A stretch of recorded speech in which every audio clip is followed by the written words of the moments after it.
Well, hi everybody, this is Papa Olson once again. Well, we got a whole lot of information to share with you this time. A little bit about, what happens when you take your car into impound. We're going to share with you a little bit about having your motor tagged. We're going to share a little bit about the different kinds of cars and the different price ranges of cars and a whole lot more. Maybe a little bit about racing, and again, maybe a little bit about RVing. Like I said before, a whole lot more. So we might as well get started. This is called impound. So what they do is they have all the cars, first, second, third, and fourth, that win their races go into impound. That's main races.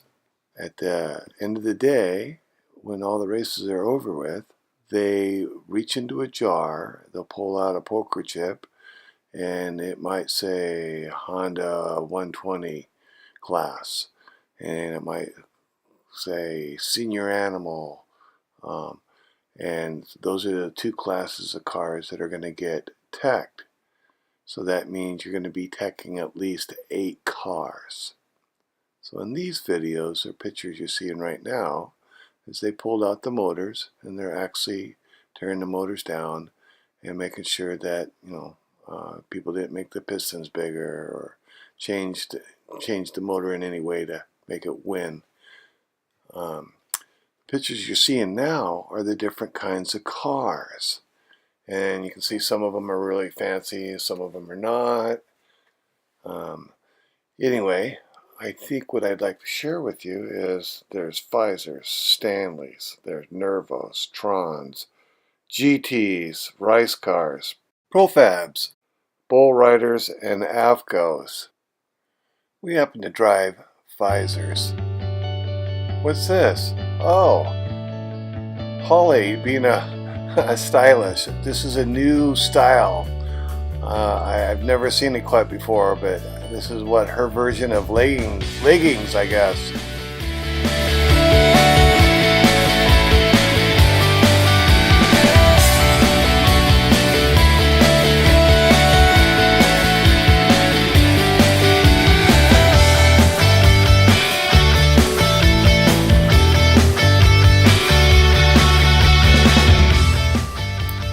So let's talk about cost. Well, it's all up to you, I guess. We're driving 2007 cars. We bought them for roughly $1,500, and 5 years later, we can sell them for $1,500. But if you feel like you're a little bit richer, I guess you can spend anywhere from $5,000 to $10,000 for cars. Kind of silly, I guess, but it's up to you. Well, this is Brenda Geary from G&G Speed. She has the parts trailer at our track. But I highly recommend that you guys talk to these people because they know the sizes and the equipment that you need to have so that you can race and race safely. She's been a very big help to all of us. So you need to hook up with people like them or other people at the track.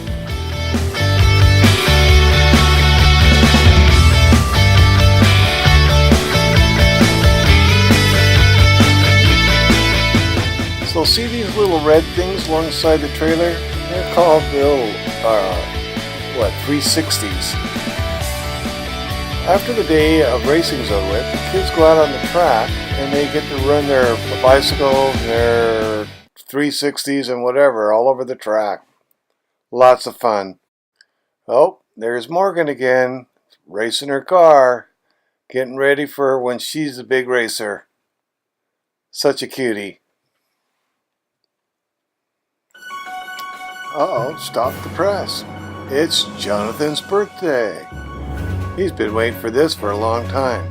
Guess what? He's going to get the race.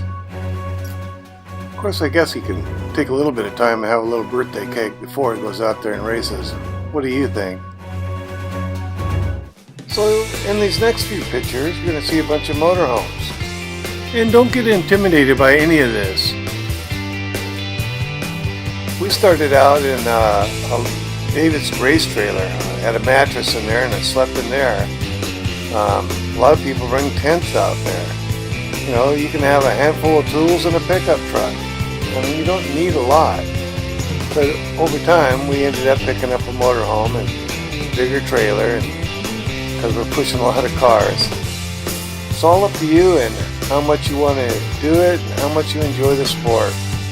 This is the tower. This part here is where the girls are up in the tower usually, and take care of the scorekeeping and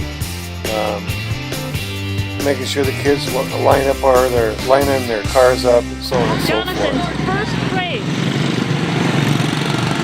Happy birthday, Jonathan.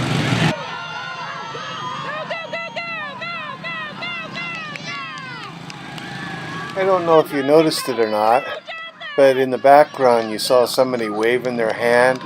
After the green flag is thrown, you're not supposed to give any signals to the kids. Under yellow, you can do all the signaling you want, but under a green flag, you're not supposed to be making any signals to the kids. So, one of the things that you should understand is you see how these cars are starting to break up right off the start. Some cars are slower and some cars are faster.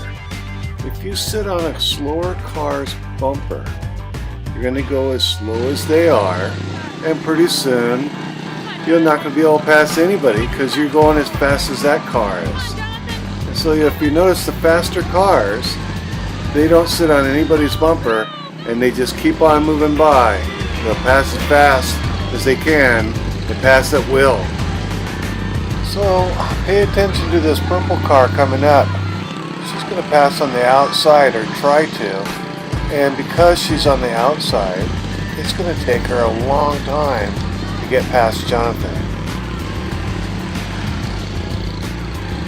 That's why you're always trying to pass on the inside, so you don't run into this kind of stuff and again getting pinched between the wall and the car and potentially flipping over. And there, she finally got past Jonathan there, but it took her a long time. And you always got to remember, these kids are only 5 and 6 years old, so it'll take them a while for them to figure out this. They'll make their little mistakes.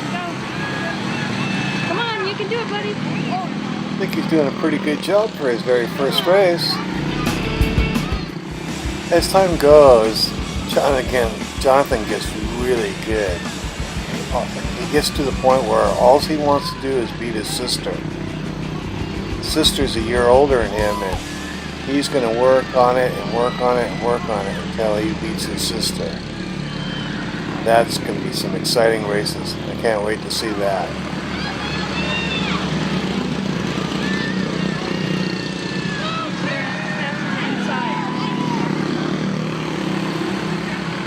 So when the flagger waves the flag like that, that means 2 laps to go. So this time you should see a white flag. That means 1 lap to go.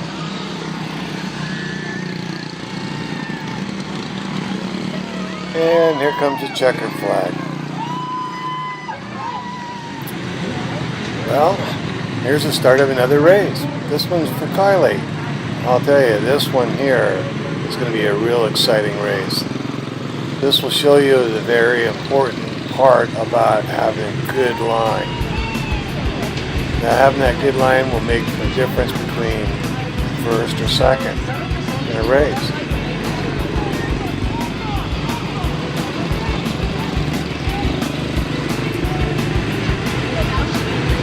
Well, that didn't take too long. They're getting lined up.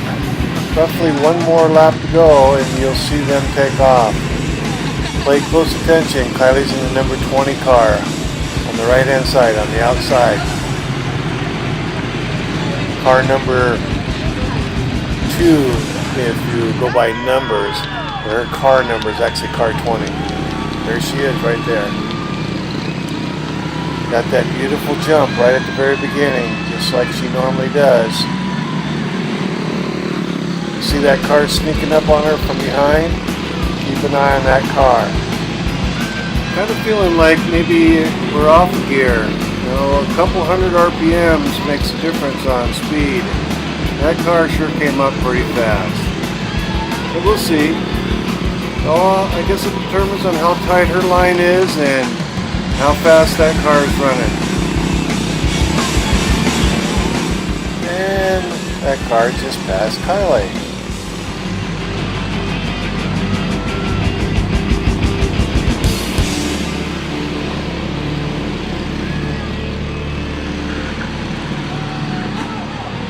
Oh.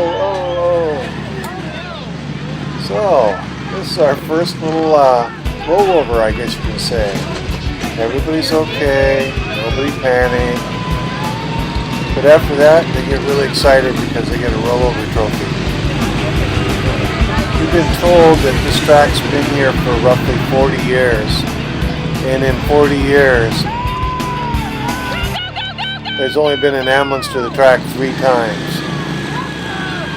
One for an adult seizure, one for a panicky mom that her kid rolled over. She called 911 and there was absolutely nothing wrong. And then we did have one girl in 40 years that she was using her brother's helmet, and it was so loose on her that when she hit that pole in the middle, her helmet flew off. So if you'll notice, there's tires around the light poles now. Hopefully that'll take some of the shock and it won't happen anymore. Keep track of what spot she's in for me. You know what she's in right now? She's fourth.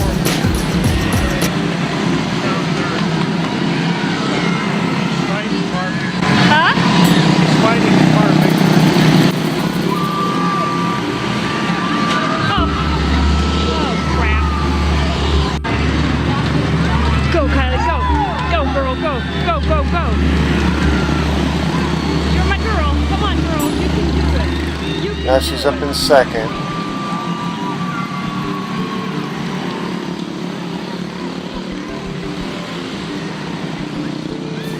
The car that caused the rollover accident a little while back, that car, because they caused the accident, will be sent to the back of the pack. So they're going to have to work their way from the back all the way back up to the front.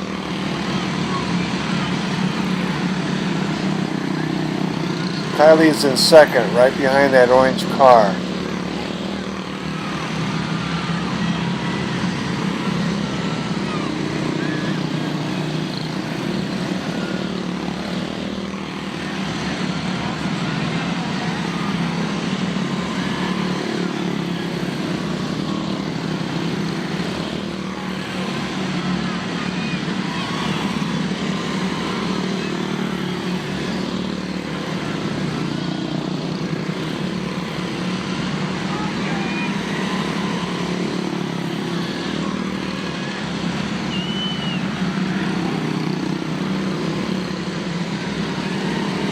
And she now takes the lead.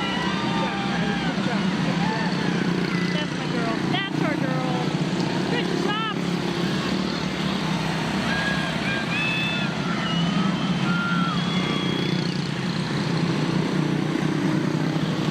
Apparently Kylie was fighting the car through this whole race. We had a bent radius rod or something. She was having a hard time steering it. Remember that car that was really fast and leading the race at the beginning and had to go all the way to the back? Well, it's now right on Kylie's tail.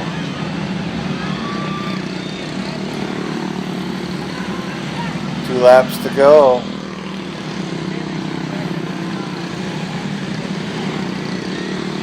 One lap to go. Oh, there she goes. She just took the lead. So Kylie comes in second. Well, lessons learned. You know, if she has a better line, she had a little bit more speed, I don't think that car would ever caught up to her. But you know what? She will figure it out, and she will beat that person next time. Life's good. Hey, thanks a lot. Hope you enjoyed the video. Let us know what you think. Have a great day.